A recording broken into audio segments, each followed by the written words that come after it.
Quran surah 17 ayat 79 sampai 81.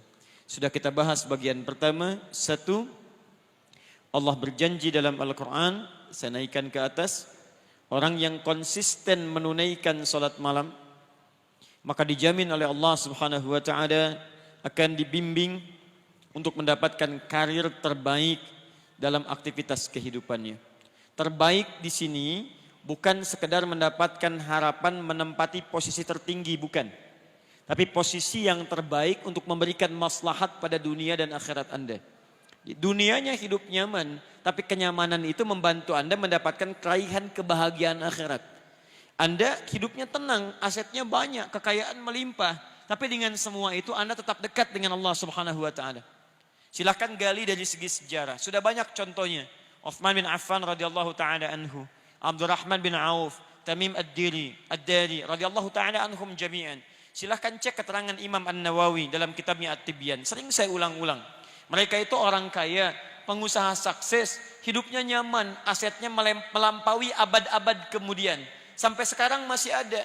Tapi yang paling menarik adalah terekam dalam amal ibadah mereka, termasuk sahabat yang tidak pernah meninggalkan tahajud.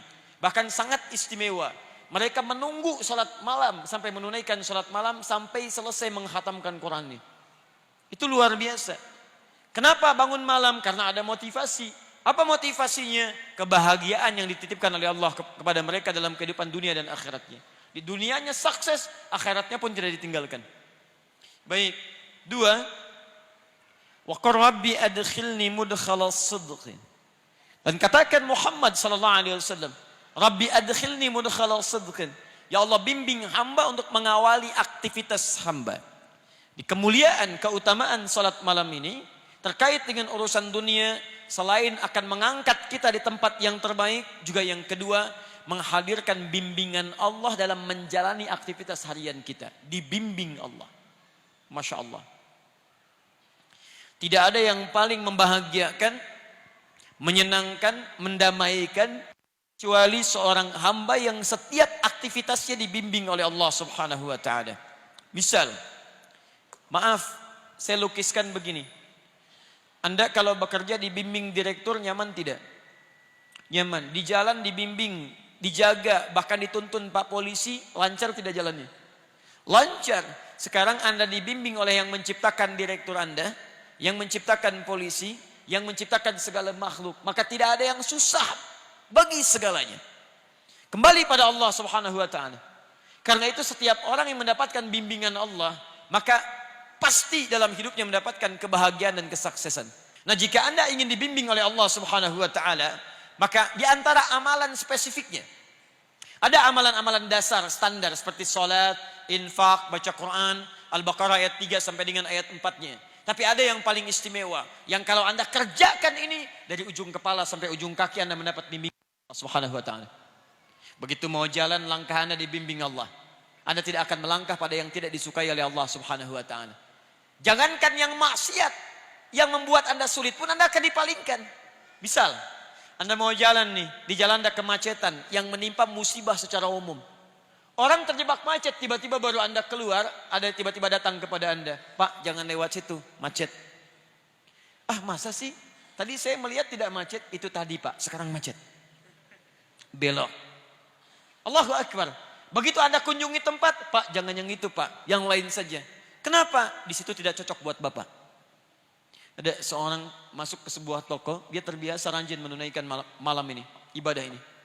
Allahu Akbar. Begitu mau masuk dan masuk ke rumah makan, tiba-tiba dengan sopan penjaganya mengatakan, maaf Pak, di tempat ini nampaknya agak kurang cocok dengan Bapak. Kenapa memang? Akan lebih baik di tempat yang lain saja Pak. Baik, karena makanan-makanannya tidak dicantumkan logo halalnya, tapi ketika melihat orang ini tiba-tiba mengatakan, memberikan dari awal, Pak, jangan di sini, tempat lain lebih baik untuk Bapak. Coba bayangkan, baru dari kakinya, belum pandangannya, belum lisannya, belum telinganya, belum tangannya. Awas, kalau Anda selama ini sholat malam, belum mendapatkan yang ini, berarti ada yang salah dengan cara sholat malam Anda.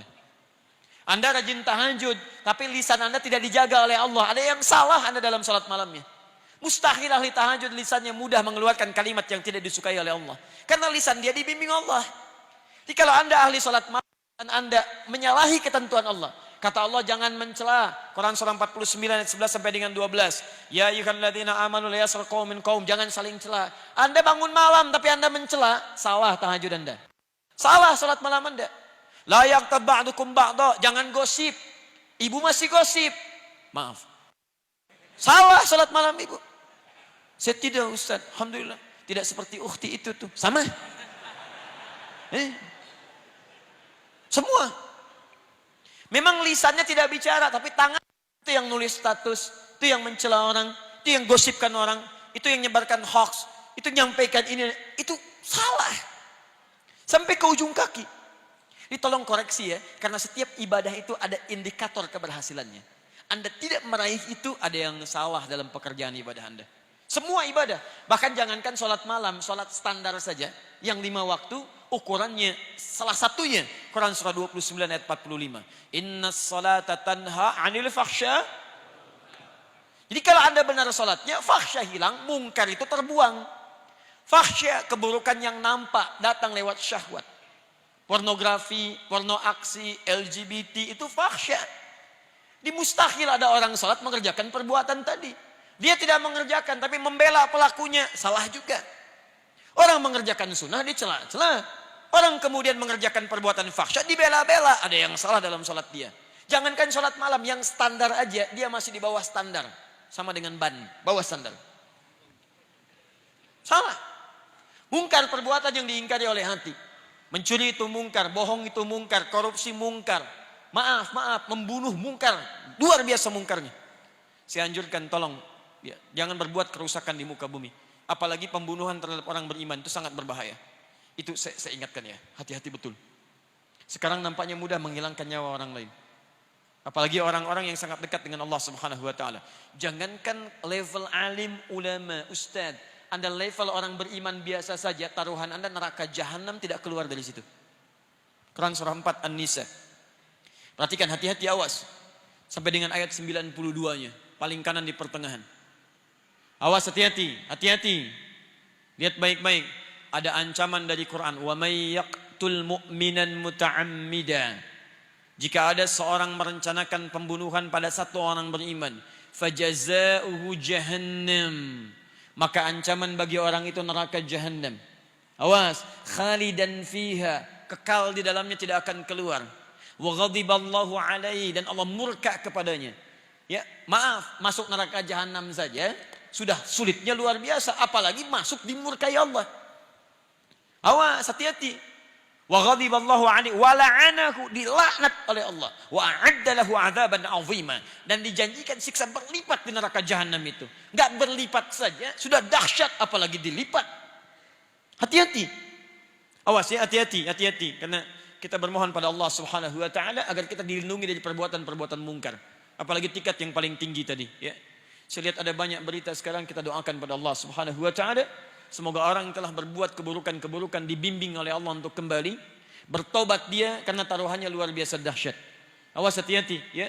Kalau memang ada orang yang kurang dari jiwanya, terganggu jiwanya, bahkan disebut kemudian dengan gila dan kalimat-kalimat semacamnya, maka dijaga, diarahkan, dibimbing, disembuhkan supaya kembali. Ya, tapi hati-hati.